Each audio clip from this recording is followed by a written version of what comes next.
I went away on tour. I went on tour like 6 weeks after he was born, which I would never, ever, if anybody's out there, don't ever do that ever. It's a bad idea. But yeah, and that was really tough. But it's just like, it's amazing. It's an amazing thing.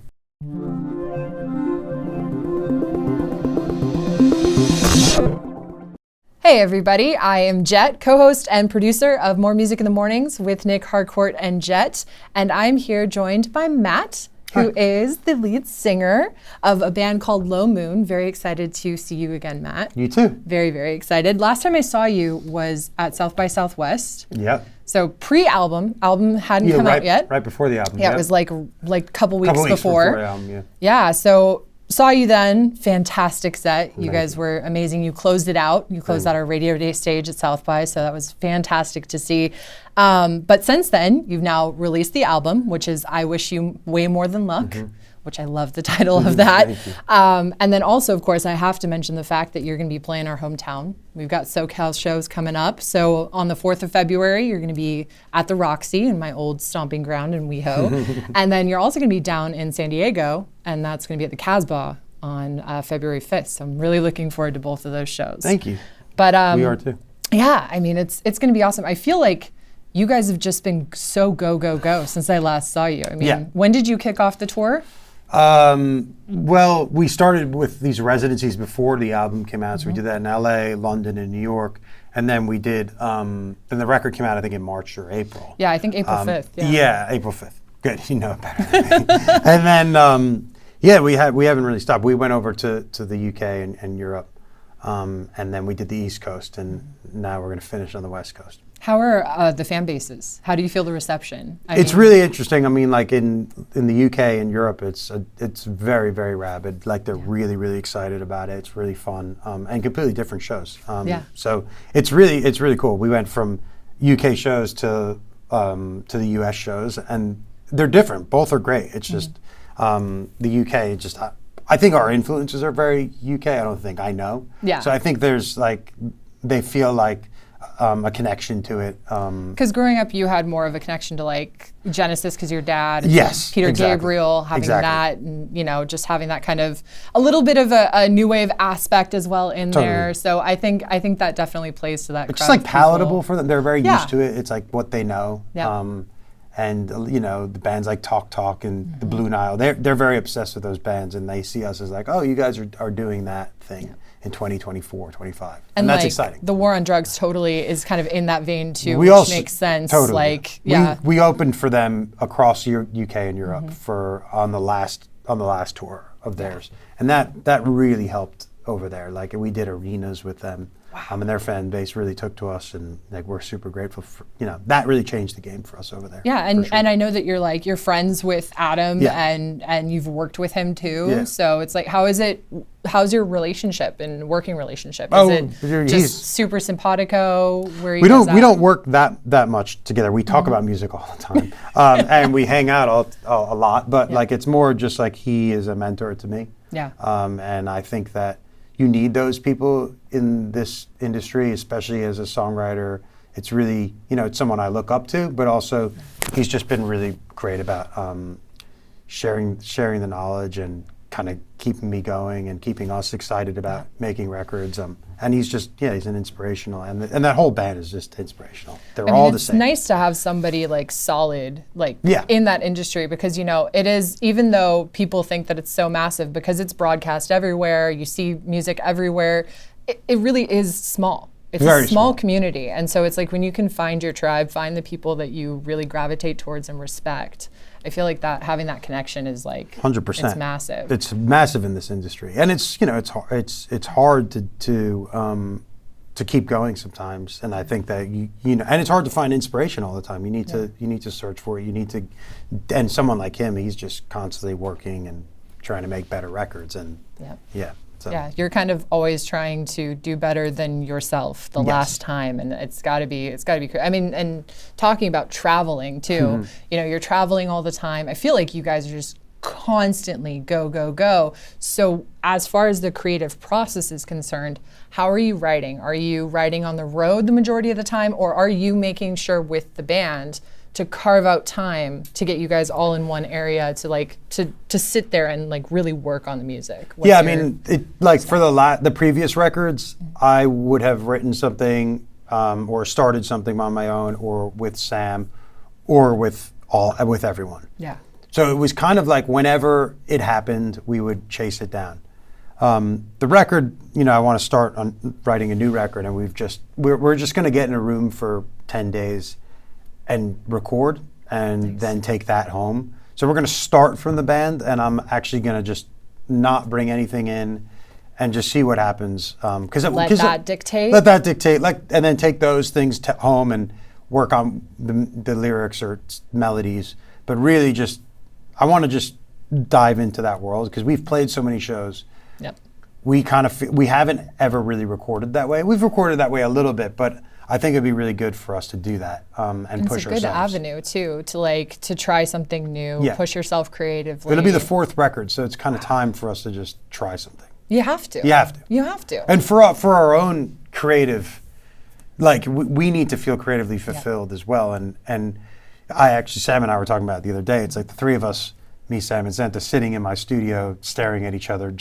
We don't want to do that again. Yeah. It's like I want to get in a room with the 4 of us and Johnny now playing drums and just create for 10 days and not think about what that is, and then don't kind of have a symposium of sorts. Yeah, absolutely. So and take that home and see what it is. And I bet it'd be interesting, because we haven't really explored that much. Yeah. So it'll be different, which I think we're very excited about. And I mean, it's such a departure too from working on this most recent album, where it was during COVID, during the pandemic. And so a lot of it, as we were saying earlier, it kind of happened all over the place. There was some done in Connecticut and things like that. But it's it's such a different sort of situation. It's probably good to try something new. We need to. Especially after being forced to do something a certain way. Totally. It's probably good to have that, let's change it up a little bit. Let's mix it up.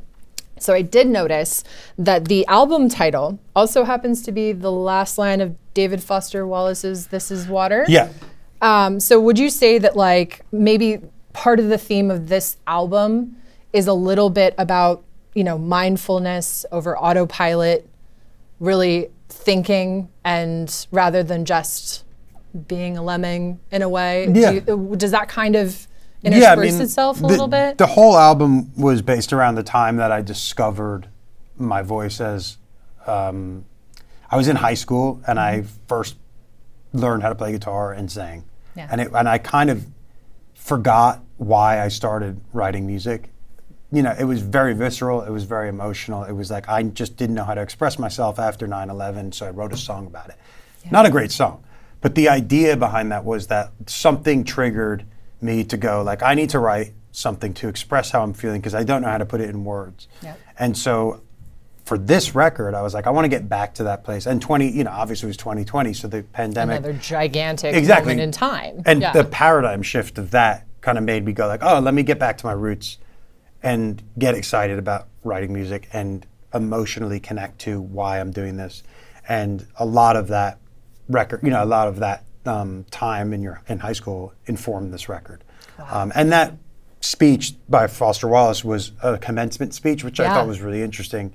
And I read a lot of Foster Wallace during the pandemic, and so he obviously that creeped in there. It creeps in, it's influence from all around. I mean, I'm sure you do hear a little bit of Gabriel influence 100%. In there. You hear a little bit of the war on drugs influence 100%. In there. You're gonna hear the literature that you're reading. Yeah. So that makes sense when you immerse yourself into something. Is there something that, obviously you're going to get with the band first and then kind of try a new thing. Is there maybe a theme or an avenue that you want to explore? Because I know you're a new dad, New dad is definitely, it's. Do you think that's I don't think it's interesting. I've thought about it a lot. Mm-hmm. The new dad part, I think, is just automatically going to be in there. Yeah.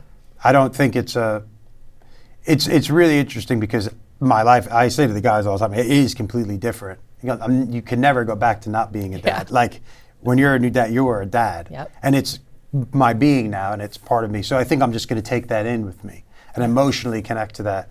I don't see myself writing a record about my son. Like, it's not a purposeful thing you're going to do. You're not on that mission, but it'll probably find its way. It has to, because because that event, like 9/11, like the fires. There's these events that happen that change your world, and that's the biggest. That's the biggest change I'll ever probably have until I have another one. I know. It's like, it's just trying to put, because I don't have a kid yet, but it's like trying to put myself in that feeling. You know, I always try to think of like, what is a song that would come into my head for that event and things like that, because I'm always tracking my life. Yeah, that's beautiful. Yeah. You know, I kind of have this like weird montage that's always going on in my head, but I definitely feel that it's going to find its way into there, and it's going to be I think it will. I think there's only there's no way it can't. Yeah. Right, because it's changed my life so much. So, and then I think it's just more about outlook and how I'm feeling on a day to day. You know, and I'm going to take that into the band, I'm sure. Yeah, absolutely. Yeah. That's lyrically, I bet it will seep in. Yeah. It will definitely seep in for sure. And then, so my number one question that I love to end on, and I had to prompt you earlier because, you know, it's a difficult question. It can change. I know it can change at any moment of the day. But off the top of your head, let's say tonight you're going to go out, you're going to, you know, make reservations somewhere, and you could choose 3 people, living or dead. It could be a musician, artist, anything or not. It could be family. It could be anything. 3 people. Who would you be taking to dinner tonight if you could? I would take Steinbeck. I would take Bruce Springsteen, and I would probably take Wayne Gretzky. Oh, the great one. Yeah. Yes. And Gretzky only because, well, I just imagine what those 3 people would talk about, and the way I think about it, like, they're all masters of their craft.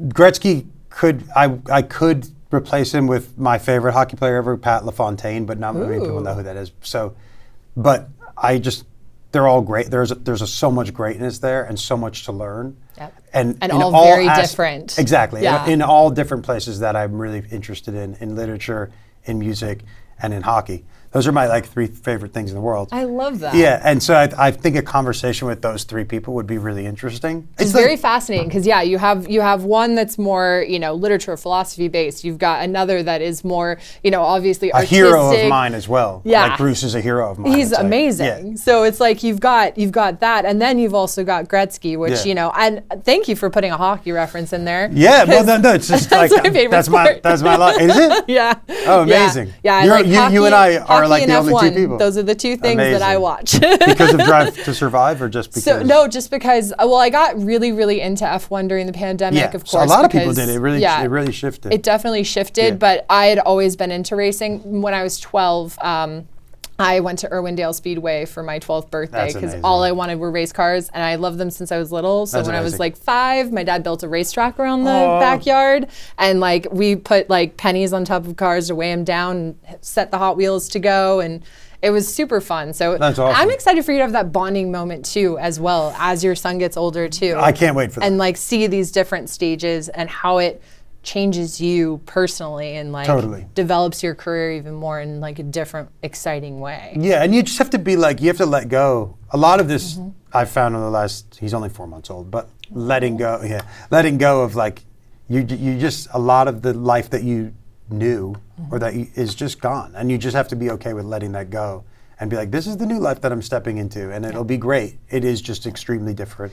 Do you think that maybe there might be a sense of mourning a previous life? We had that. Obvious, you know, there's a brighter side. My wife and I have it. that all the time. I mean, I think we do that every day. Yeah. We do. It's like, oh, we'll do this, and no, we can't do that. Yeah. We have this, and he really, he is the center of the universe, which is a beautiful thing. I wouldn't want it any other way, but that is the truth, and everyone says that to you. And even when like you're about to have a kid, you're like, yeah, whatever, I'll do. Yeah. It's not. But it's like that. when they're actually here. Yeah. Then and I went away on tour. I went on tour like 6 weeks after he was born, which I would never ever. If anybody's out there, don't ever do that ever. It's a bad idea. But yeah, and that was really tough. But it's just like, it's amazing. It's an amazing thing. It's amazing. Do you look forward to down the road when he's older, taking family out? Absolutely. Getting him on the road with you? Yeah, I just want him to know. I think it's really interesting to know your dad as an artist. 100%. Like, and I think that's something that I'm constantly like, I want to be better because I want him to know me as a great artist, or someone who wrote better songs as he got older. That's what I want. Well, and it's a way to share your art exactly. with him, and who knows? Not that he's gonna care. Yeah, I mean, every dads kid are not goes, cool. oh, like, dad, mom, they're so lame. Like dads are lame. Like sons are like, oh, my dad's lame, or they're like, they're into their dad. But now you get to start your collection of dad jokes, so it's perfect. Yeah, it's exactly. Well, Matt, congratulations on the little one. Thank Congrats you. on the album. I Wish You Way More Than Luck came out April 5th. It is fantastic. You have to get it. Get it on vinyl too, please. Thank you. And also, I'll see you on February 4th. I'm going to see you at the Roxy. Amazing. It's going to be fantastic. Blast from the past at we're the gonna Roxy. have people there, Great. table there, everybody there. So yeah, you guys are like family. So feels like that. Thanks you for the always show up support. for You guys us. are always here for us. Yeah. Thank you so Absolutely. much. We love it. Thanks.